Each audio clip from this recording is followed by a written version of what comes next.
There we go. Thanks, Kurt. Thank you. We are all good to go. I think so. Nothing like a bit of... Thank you, everybody. I know, nothing like, yes, we'll blame the rain.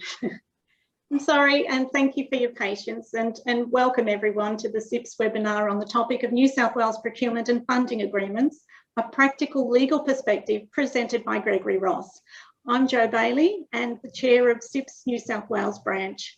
Before we begin, I would like to advise everyone that this webinar is currently being recorded and will be made available to all attendees next week. We will try to chop that delay part out of the front of it to save that occurring again. I would like to begin by acknowledging the traditional custodians of the lands we're all joining from today. I'm speaking to you from Picnic Point in New South Wales, which is located on the lands of the Bidjigal people, one of the many coastal Darug clans. I pay my respects to Aboriginal elders past and present and extend that respect to all Aboriginal and Torres Strait Islander peoples today. Let's get started with some Zoom keeping. All attendees have been muted during the presentation. However, please use the chat box to write any comments you have or would like to share with all panellists and all attendees. And if you have a special question for our speaker, then please enter it into the Q&A box and we'll address questions if we get the time at the end of the session. We have close to 50 registered attendees today. And now just a little bit about the webinar. Gregory Ross is a partner with law firm Eakin McCaffrey Cox and part of their commercial government team. He has many years of legal services experience in both public and private sectors in Australia and beyond. His experience spans litigious and non-litigious civil and criminal contexts.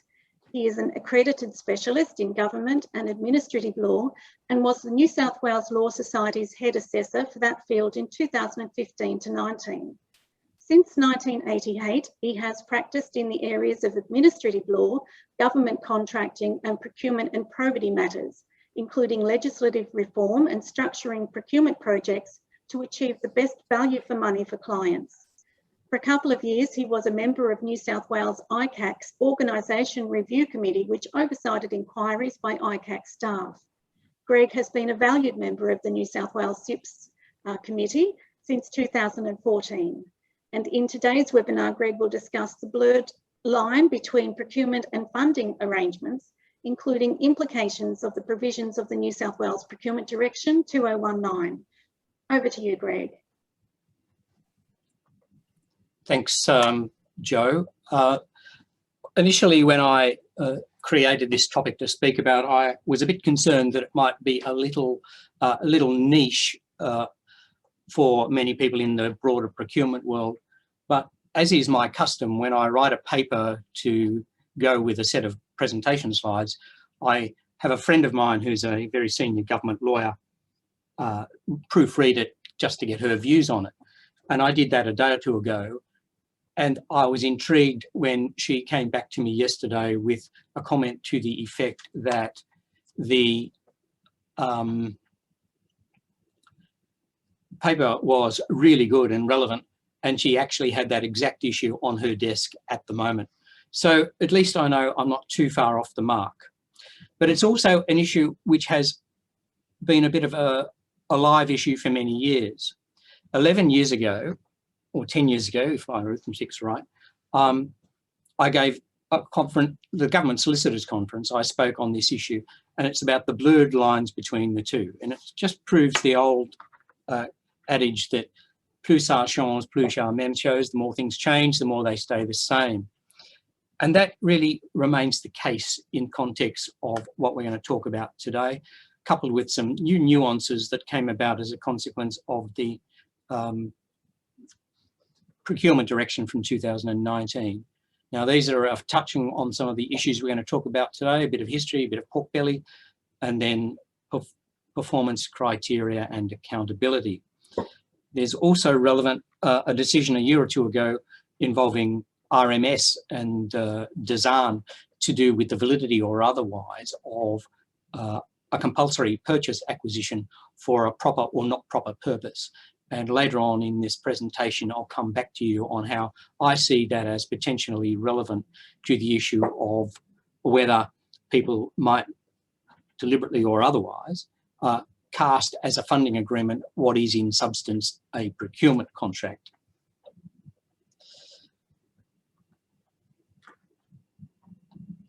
So these are the provisions of the enforceable procurement provisions that I find of some concern. And that is to do with the fact that whilst we've had this issue hovering in the background about whether something is a funding agreement or a procurement contract for many years, it's been brought into greater emphasis as a consequence of this direction that came into force a while ago.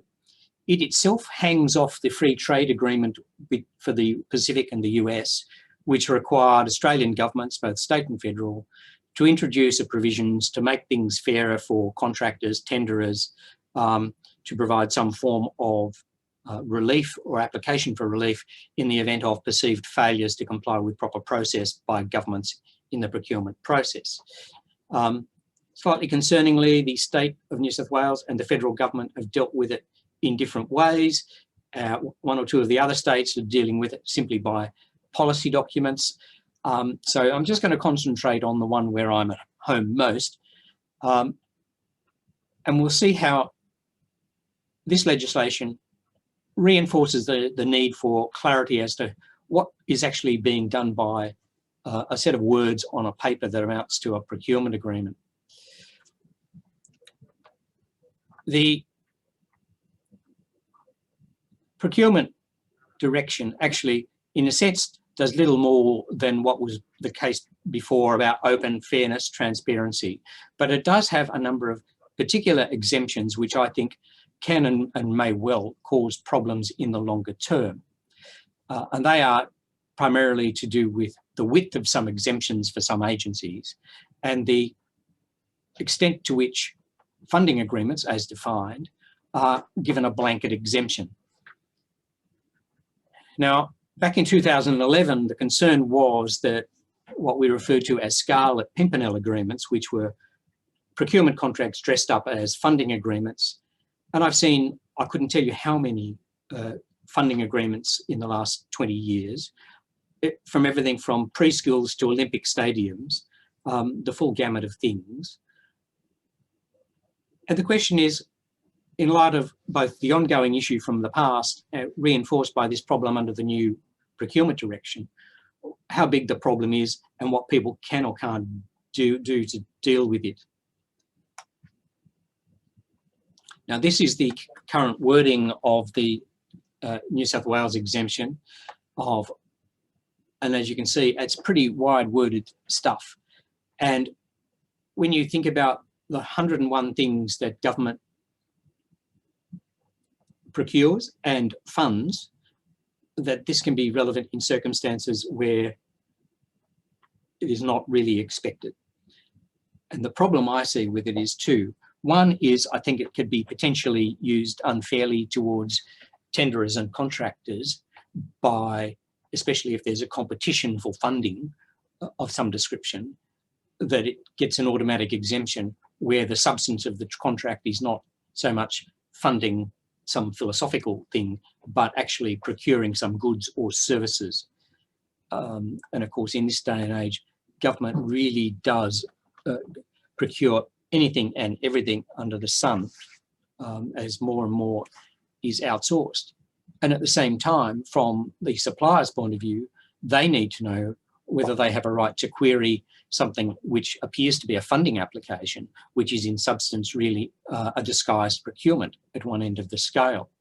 And when I say all this, I know I'm not going to be popular, but I haven't been particularly popular for some of my views on procurement for many years, but they do need to be raised. And given the frequency with which we see scandals and sports shorts, one must be forgiven for describing or alerting you to the nature of this problem. Now, sometimes funding agreements and procedures and content are, of course, the subject of specific statutory mandate and policy directives. This paper is more general, and I only mention a few aspects of the policy to choose to deal with common operational issues. There are many policy guidelines issued on procurement, and there are even practice guidelines on grants and grants administration, which should be considered by New South Wales agencies. And they're a good guide to good practice, but obviously those the subject of specific legislative requirements are a narrow focused exercise.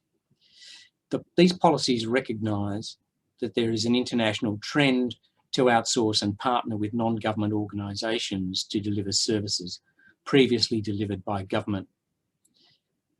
Now, I have a bit of a concern with the very use of the word partner in this context, because, but I think it's because I used to lecture and write on the topic of the law of partnership. But that involves a responsibility, a shared responsibility, which I don't think is envisaged. And I have long seen too many parallels between funding agreements akin to procurement, if not being actual procurements, despite the many policy documents trying to keep the two separate. Premier's Memorandum 9134, New South Wales, still sets out the requirements for publication by agencies of their grants in annual reports. Now, but that should not be seen as limiting any obligation under the Government Information Public Access Act, otherwise known as GIPA. The reality is that people involved in these exercises are often not closely associated with individual funding agreements, and too often the lawyers in government, especially, for whom I act a lot or on an advice basis, due to the use of generic templates, and they only come into it later on for a sign-off. And sometimes they're in a position where if they have a query as to whether it's a funding agreement or a procurement, they are not in a good position to stir the pot, shall we say. So you really do have to use the boring old legal phrase, it depends on the facts and circumstances, to determine what something really is or isn't. And I couldn't guess, as I said, how many funding agreements I've done in the last 30 years. But they range from, as I said, the Olympic Stadium and things like the Commonwealth Government funding major hospital developments and some interstate agency type things. But we also deal with not-for-profit organisations, some charities, and the state agencies funding things like research and industry assistance, and even probably even cultural development and things like that. Now, the question to me becomes, what is the truth and substance of the agreement in question? Now, when you are talking about a funding agreement to build a sports facility in an area, that's probably a local true grant. But when you're the Department of Defence, and I won't go into details of what the Department of Defence matters I've been involved in is, but some of those aren't really outright grants, but really issues to do with acquiring rights to, at one end of the scale, build a better bomb, which is a bit of an unusual thing to be the subject of a mere funding agreement. And then even apart from specific funding arrangement legislation, there's the usual background legislation to do with public sector funding and legislation related to that. So I'm going to look at what compliance issues arise and what impact that procurement direction might have. And we have to bear in mind that these are the real issues behind any procurement. We are dealing with public funds, and therefore these are the four basic issues that you have to have a background in to think about what's going on. Everybody, of course, is concerned about corruption issues, and we are not here concerned with people taking money on the sly or the like, but whether a process is flawed so that it could fall inadvertently within the technical definition of corruption under the Corruption Act. And of course, accountability, recoverability and politics are no real news to anybody involved in government procurement or supplying to government. It's one of those things you just have to become accustomed to with its quirks and work within the system. And then we have this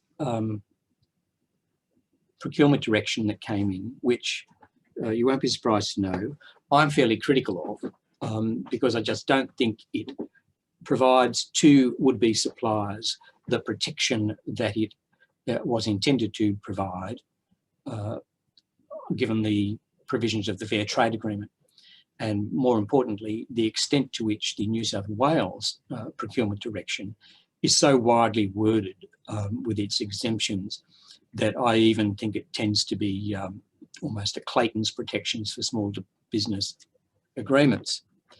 Now, these would be some of the things that I look for to determine whether it's truly a grant or not. And some of those are a bit more important than others. The one about just discretions as to granting of the grant, the making of a grant by reference to criteria, is at one end of the scale. Where a funding agreement has detailed provisions about ownership of the output of the thing being funded under the grant, that can, to my mind, be a trigger to suspect that this is really a procurement rather than a mere grant. Then there's who pays for things when things go wrong. Commonly, funding agreements still have indemnity provisions in, and indemnity provisions are things that I think go more with a contract for acquisition of goods and services than simply with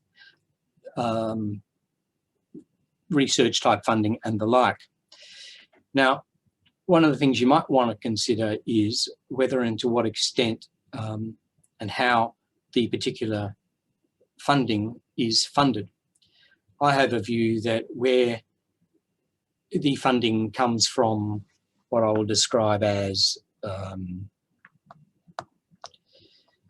recurrent budget of a department, then it's not really likely to be a simple grant. Where it is the subject of a special appropriation at a state level or a fund of money to be applied for this purpose, that's a sign to me that it is more a grant than a procurement arrangement. And then you have the issues of the method under which the grants are applied for and decisions made and assessed. Some of you may remember back in the 90s, there is the big Commonwealth Sports Rorts Fair and the whiteboard on which the calculations were written before they were strategically deleted. And again, even last year, we had some traditional style pork bellying of grant arrangements where, surprisingly, and for some reason or other, after an inquiry, it was found that no records were kept of the actual decision making. So, you know, there's this issue of housekeeping, which I think really have to be considered by government as they get involved in things that might be interpreted rightly or wrongly one way or the other. Now, what I'm going to do now is go through a few slides which relate to a transaction that I was involved in, where the issue I want you to think about is whether it's a funding agreement or actually a procurement of goods and services. Now, this is the anonymised version of the transaction, and we'll go through a series of slides under which I move from and give you more and more detail, and then we can talk about it. Now, this was used for a grant of funding, or was it services? We had the government, and in fact it was the Commonwealth government, and then we had this special purpose vehicle here for which I acted, which had a relationship with this company over here, which had a lot of creditors. And then there was a bucket of money involved, which this company actually borrowed to do what it had to do over here. Now, this bucket of money was initially provided by a bank over to the side, and then the special purpose vehicle provided the money to the administrators of the company, which paid staff of this company their redundancy entitlements. But of course, the only way this company could be reimbursed was if the Commonwealth government gave back the money from this pool of money over here. And that pool of money was actually the ANZ ticket levy, where every air ticket bought in Australia for whatever period of time it was, I can't remember now, everybody paid an extra $10 that went into this huge bucket, which was applied to there, and over a period, the government paid money to this company, which allowed it to repay the bank after this company had paid the ANZ staff their entitlements. Now, that seems simple, and the question was really whether, for the purpose of our discussion today, it was more goods or services or funding, or was it a bit of a hybrid? I don't have a fixed view on it, and I use it more as an example of how things can be taken a number of different ways. Now, this is the question for you, and I don't necessarily expect that we're going to have any definitive decisions on this today, but if you have something like this, and in this awful era of COVID, we might say that this special purpose vehicle is set up to fund research into prevention of the spread of the virus, curing the virus, and all those sort of important things, with the view to creation of a report, which would no doubt be considered by somewhere up here, be that the state government, health department, or the federal government, with it being funded.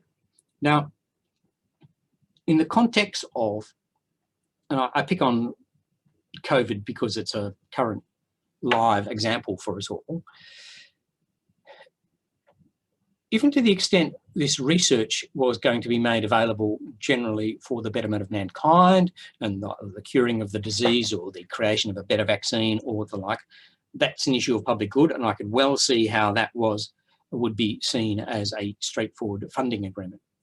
But if the detail of the arrangements here and here were such that the entity up here was to acquire ownership of and or patent rights to a new vaccine, the question is whether and to what extent we want to consider whether that doesn't inadvertently overstep the mark and become a procurement contract of some description.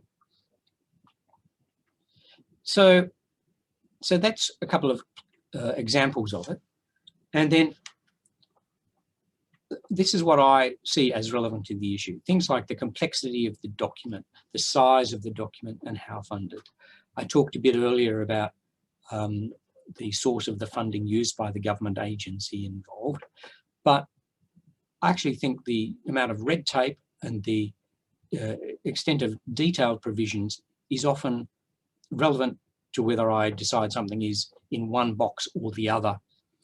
So to facilitate the political end, the policy end, quality of life, medicine, education, that's one thing. That may well be a simple and proper grant. Then you have the issue of if the end is not obtained for some reason or is disliked by the agency, and if the acquiring entity or the funding entity has a right to review and require a report to be revised or changed, is that not a sign of procurement rather than a simple research agreement? I appreciate that the distinctions are fine, but where you have in some of these agreements provisions for recovery of amounts of the funded amount, putting aside from whether I see that as enforceable as a penalty under contract law, but I would have thought also that if you have that sort of a formula for recovery, some courts may well see that as not a genuine pre-estimate of loss to the funder for the purposes of contractual penalty law, but actually assign more also that it is a procurement, not a simple funding agreement. A question to which I'm regularly asked is who is to exercise or execute funding agreements on behalf of government agencies in the absence of an express legislative provision. And that is a bit tied up with an agency's delegations arrangements. And you often find that there is a bit of a mismatch between simple financial delegations and procurement delegations in agencies. So it's really going to be an interesting thought in each particular context where the particular decisions in respect of a particular funding arrangement are being made and whether it's made by people more involved in procurement or people more involved in strict policy. And I'm sure there's no clear line between the two, and various agencies will have a mix of both. But where the substance of the agreement isn't procurement but a grant, the question arises who can execute it. And that's when you've got to really look at the details of your financial delegations and that sort of issue, which I won't bore you with. Now, in the last 12 months, we've had the awful example in Victoria where the hotel security for quarantined people was the subject of an inquiry. In respect, there was no real decision as to who made a lot of relevant decisions. Now, again, that's a bit like the Sports Rorts affair and the inquiry in New South Wales last year, where there's a bit of an issue about things falling between cracks. And I can see this issue of whether a particular arrangement is a funding agreement or a procurement reason is a bit of a wolf in sheep's clothing type thing. I've touched on the complexity and the recoverability, but things for me are how far should the government be able to go in recovery arrangements, in reviewing it, what external signs of procurement or otherwise things exist. Now, I thought I should touch on some of the detail of the Procurement Direction. Now, the relevant New South Wales procurement pages explain the background to it, and I've also said that I think it doesn't do its job as well as it should. But there are some sleeper provisions, but these are the ones I think are the possible problems, but including the funding agreement issue, that it lists a whole string of agencies to which it applies, and that's fairly general. But you have these oddities like the Privacy Commissioner being exempt, but not the Privacy Commission. Then the actual dollar threshold for application of the policy is fairly high for goods and services, though not so much for building works. And then you get issues of definition of construction sites, goods and services. And I must say, I'll put aside the fact that I think there's a peculiar omission in that it fails properly to address services. Now, to make something in a policy that the procurement rules apply seems an odd thing to do, but that's the way this thing works. And it also allows agencies to outsource procurement functions, but obliges the private sector operator to comply with the legislation. Now, that's not really unusual. I've seen that done before, subject to the issues of validity of the delegation. But in the context of the day-to-day world in which we all work, I have to wonder how many private organisations are going to be on top of the niceties and the fine distinctions between procurement agreement and funding agreement for the purposes of this legislation. Now, some of the legislations which I find a little unusual, the Department of Transport is pretty well exempt from everything, as is the Department of Health, but the Department of Health has for many years had a very sophisticated procurement system which rarely has a major problem. And then you have experts being exempt, which includes barristers, but oddly not solicitors, even though many solicitors do advocacy work. And then you have these grant provisions under 20. Now, if small and medium enterprises are to be protected, I think we would have expected some clearer lines as to where this policy and direction applies, and particularly if and to the extent that a funding agreement is to be exempt. Now, time is going to tell in due course whether the protections that that legislation provide are going to be meaningful for small, medium enterprises. This definition that I read before is pretty wide. And the other changes relevant is whether and to what extent IP issues arise under the funding agreement and who owns the IP. I touched before on the issue of who owns the IP in How to Build a Better Bomb at one end of the scale, as suggesting to me an issue of procurement rather than simple funding.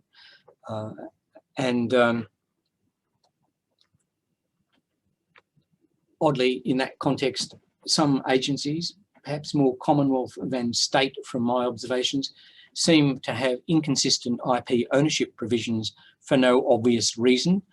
that's an issue which may be relevant to this issue. I've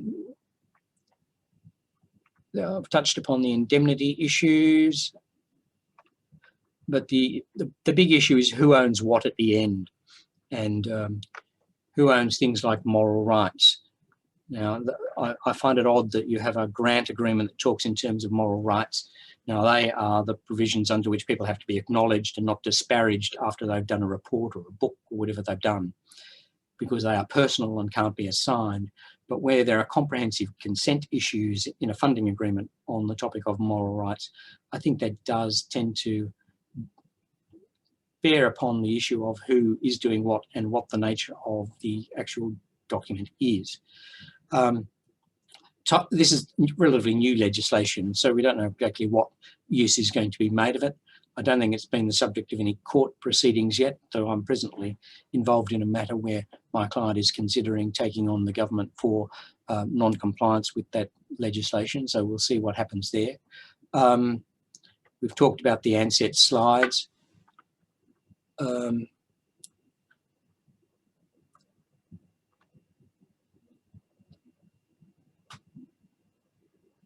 We're talking about the ANZ schematic. Now, if we look at the fact that with disclosure of obligations to do with funding, we've got some interesting numbers. We've got that ANZ thing involved $8 million fees to the special purpose vehicle and $283 million being borrowed and paid to staff. So this was big bickies in connection with what might have been interpreted as either a funding agreement or as a procurement arrangement. And of course, the reason why it was structured the way it was that government doesn't have totally long pockets and didn't want to actually just pay out the money to the administrators for them to pay to the staff. It wanted to keep the thing off budget, as governments commonly do, and that was why that structure was used. And that is also relevant to whether and how some funding arrangements are issued. If and to the extent that we have partnering arrangements between government and private sector entities, whether they be charity ones or otherwise, involved in granting of funding, I think this issue is going to have to be looked at again and again and again, with the problem being that small companies can't really challenge big documents. Very large documents with lots of schedules and cross-clause links don't go well in the context of a grant, I don't think. And I think in time, government will have to consider some template-style, almost semi-statutory funding agreements to be clear as to what box a particular arrangement is to be considered as sitting in. So that's that. What else do we have here? Oh, questions. So we'll go back to here. Joe, if you have any questions. Sure, thank you very much, Greg. I do understand the introduction in terms of the fact that the lines are very blurred. I've always been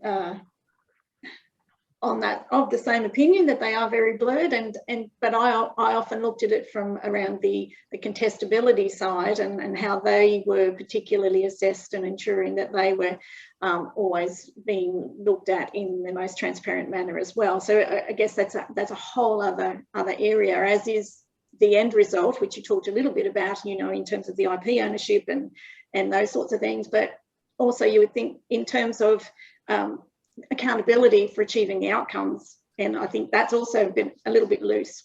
But anyway, we do have a question here. Are you suggesting there, Joe, that if the actual decision is in the discretion of the minister, it might more be seen as a grant than a procurement?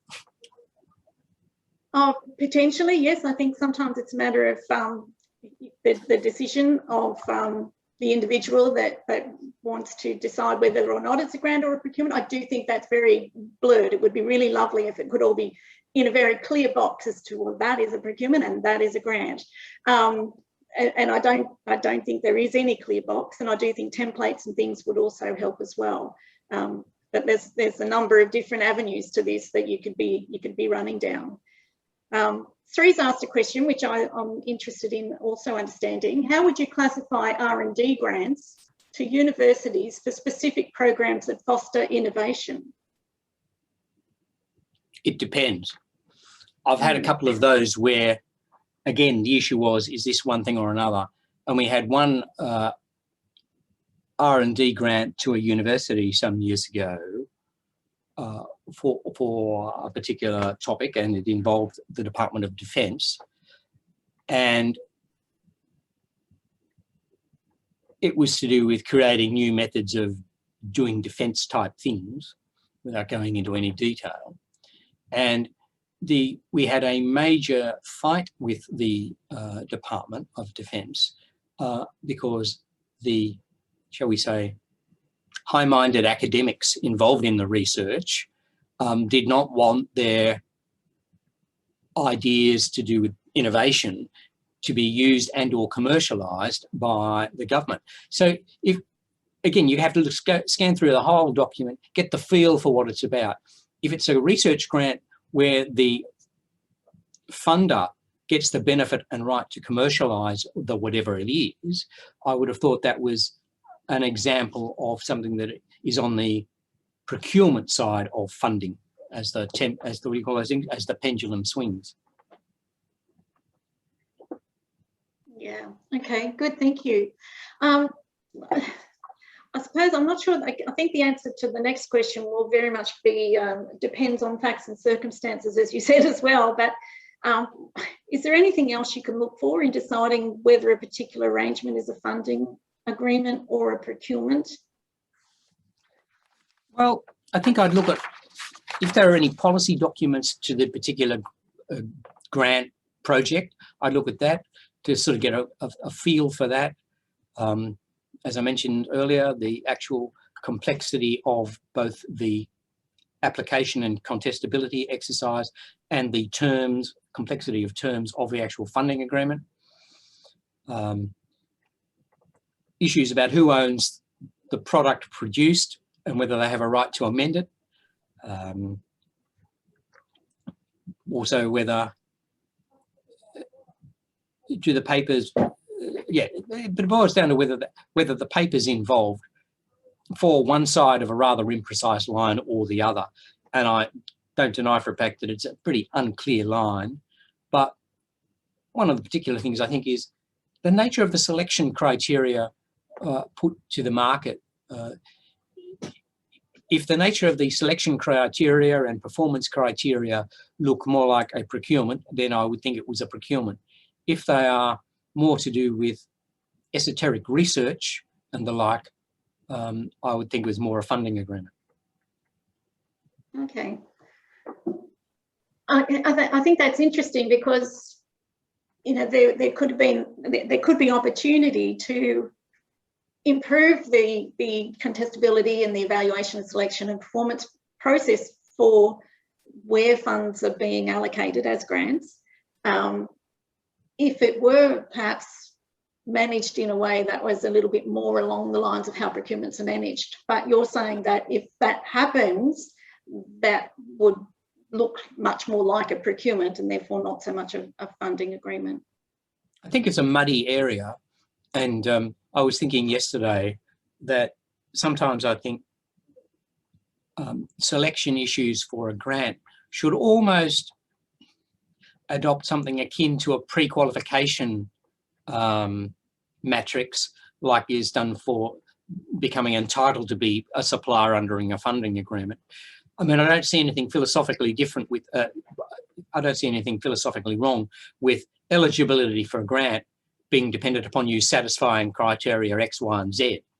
But I think they could also be part of the package that's put to the relevant market, and that would crystallise, I think, whether it's in the procurement end or the funding agreement end.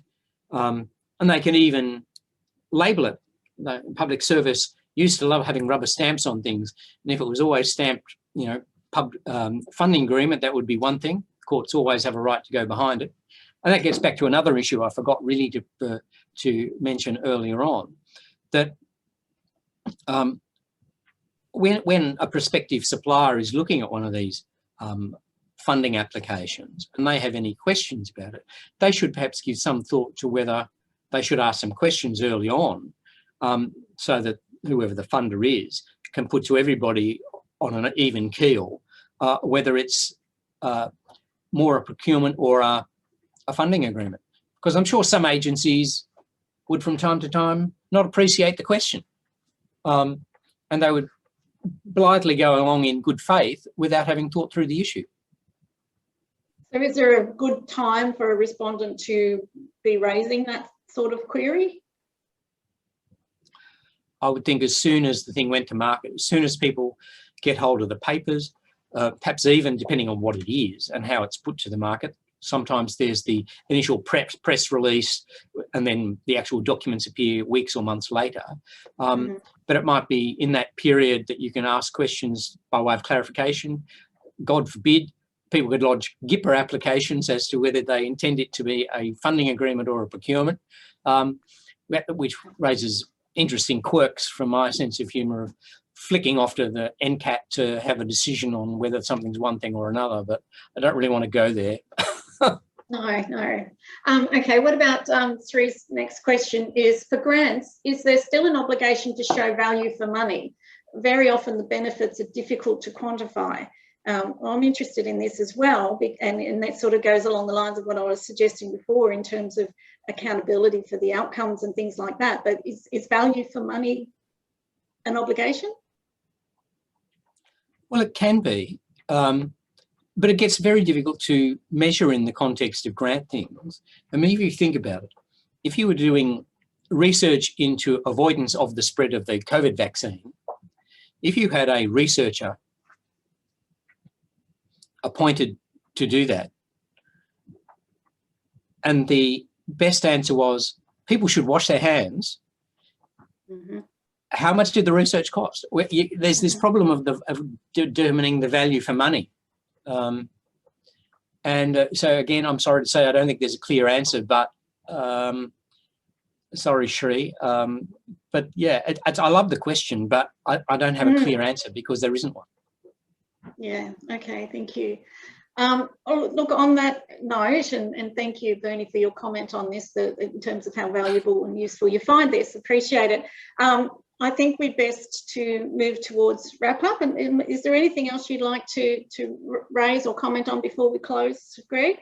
I've got some. Well, I'm glad you had. Well, thank you for all the people who joined in today. I was a bit fearful we're going to have about 3 people signed up, but it was heartening that we had as many people participate as we did, and that's always good. Yeah, and I'd like to couple of the questions. Yeah, quite a few I know that couldn't be here but want to see the recording, so which is always a good thing. We'll catch this one just before we go. Myrene's just asked, with the COVID-19 recovery planning and focus on localisation, has there been change in current New South Wales funding for R&D innovation, like amount and scope? I'm not sure if that's something you're able to answer at this point, Greg, but it's possibly something. I haven't seen anything along those lines, but at the same time, if they are trying to foster regional development of economy, which is what it comes down to behind the scenes in COVID, where the two concerns are the strict health issues and keeping the economy going, and the balance changes from time to time. I've not seen anything particularly relevant to COVID, but I know that a small fortune is being spent on research. And support, yes. If there's anyone else on this call that's aware of that answer, then they can certainly participate in that as well, perhaps later on. Thank you very much. I'm going to wrap up now. I'd like to say thank you to all our attendees. We hope you found the webinar insightful. As I said before, a copy will be sent, and if there are any other questions that you want to send through in the meantime, then we can get them all out to you as well. Oh, I suppose I should say, sorry, Joe, I do have a written version of a paper that goes with this. And if people want to send me an email at ross@econ.com, I can send that out to them. .com.au. I should get my email address right. Thank you. Look, a quick advertisement and invitation to you to the CIPS New South Wales branch events coming up this month. We have an informal coffee drop-in morning at Parramatta on Thursday the 13th from 7:30 a.m. And an informative evening on the topic of e-procurement platforms make or buy, which is scheduled for Wednesday the 26th from 6 p.m. and sponsored by Grosvenor Performance Group. If you'd like more information about these, if you haven't seen the CIPS email come out about those, you can email us at newsouthwales@cipsa.com.au. Before you leave today, please take a few minutes to complete our post-webinar survey. Thanks, everybody. It's been a pleasure. Bye. Thank you.